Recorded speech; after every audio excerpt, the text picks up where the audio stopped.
Nashik road परिसरातील gel road कोकळनगर येथील अरिंगळे चाळीत सोमवारी 20 जुलै रोजी सकाळी घडलेल्या एका धक्कादायक घटनेने संपूर्ण परिसर हादरला।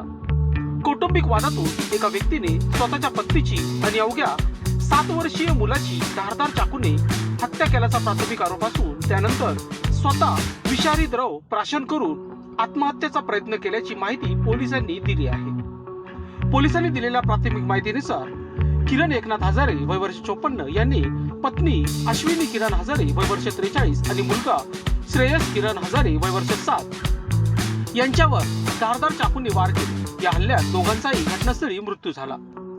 घटनेनंतर किरण हजारे यांनी स्वतःही विषारी औषध सेवन करून आत्महत्येचा प्रयत्न केला। स्थानिक नागरिकांनी पोलिसांनी तात्काळ त्याला नवीन बिटको रुग्णालयात दाखल केले असून त्याच्यावर उपचार सुरू आहेत। घटनेची माहिती मिळताच नाशिक रोड पोलीस ठाण्याचे वरिष्ठ पोलीस निरीक्षक जितेंद्र सपकाळे यांच्यासह गुन्हे शोध पथकाने घटनास्थळी धाव घेतली।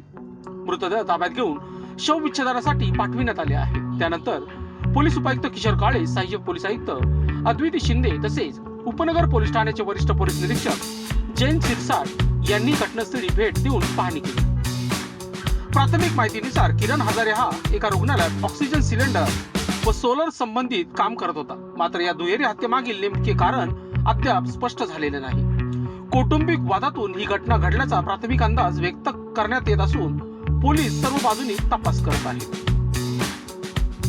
वृत्तसंकलन विभाग, नाशिक रोड, नाशिक। लोकांनी लोकांसाठी उचललेले अस्त्र म्हणजेच लोकशास्त्र न्यूज।